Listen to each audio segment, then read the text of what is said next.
ایک نکاح کی تقریب ہے، حق مہر 5 سے 8 لاکھ مقرر کرنے کے بعد ہو رہی ہے اور 5 تولے سونا۔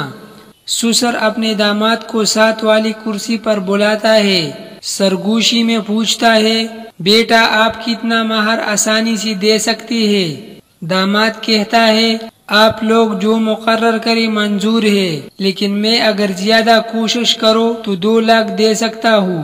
سسر نکاح خواہ کو کہتا ہے، مہر 1 لاکھ ہوگا۔ جب سسر نے سونے کے متعلق پوچھا تو داماد نے کہا، میں 2 تولے بنا چکا ہوں، 3 اور بنا لوں گا۔ سسر نے سب کو مخاطب کر کے کہا کہ سونا 2 تولے ہوگا۔ سب عزیز و اقارب ناراض ہوئی کہ اتنی کم مہر اور سونے پر آپ نے کیوں بات ختم کی۔ سسر نے کہا، آج اگر میں اس شخص کو جو بھی ڈیمانڈ کروں تو مجبوراً یہ پورا کرے گا، لیکن بعد میں یہ میرے بیٹے کو جو پوری روٹی دے گا اس کو آدھی کر دے گا۔ وجہ یہ ہے کہ لوگوں سے قرضے لے کر یہ ڈیمانڈ پوری کر رہا ہوگا۔ میں چاہتا ہوں کہ میری بیٹی بعد میں آرام اور خوشی سے رہے۔